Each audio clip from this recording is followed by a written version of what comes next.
दादी माँ की रसोई में हवा लहसुन, मक्खन और मसालों की सुगंध से भरी हुई है।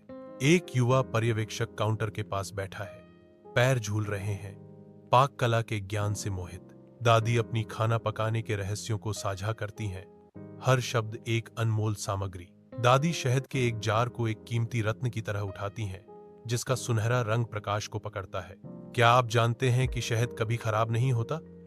दादी ने पूछा। उनकी आंखें प्राचीन ज्ञान से चमक रही थीं। वह शहद की अमरता का रहस्य बताती है। पुरातत्वविदों ने इसे मिस्र के मकबरों में पाया और यह अभी भी खाने लायक है। दादी माँ की रसोई के दिल में एक गर्म चमक उसकी दयालु आंखों को रोशन करती है, क्योंकि वह लकड़ी के काउंटर पर खड़ी है।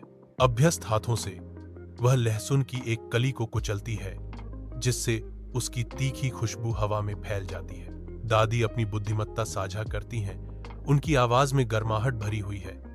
यह छोटा लहसुन न केवल स्वादिष्ट है, बल्कि यह रक्तचाप को कम करने में भी मदद कर सकता है। यह प्रकृति की दवा है।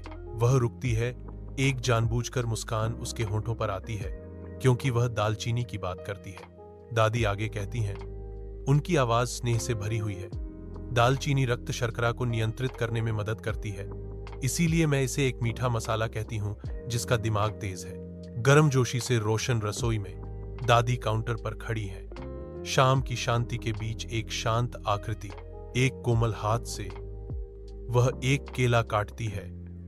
प्रत्येक हरकत वर्षों की अभ्यास की देखभाल का प्रमाण है। केले पेड़ों पर नहीं उगते, वे वास्तव में विशाल जड़ी बूटियां हैं। अजीब है ना? वह सोचती है। उसकी आंखों में चंचल अचंभा झलकता है। अब वह टमाटरों पर ध्यान देती है, उन्हें एक नरम खड़खड़ाहट के साथ पैन में डालती है। तुम्हें पता है, टमाटरों को कभी जहर सेब कहा जाता था। लोगों को लगता था कि वे जानलेवा हैं।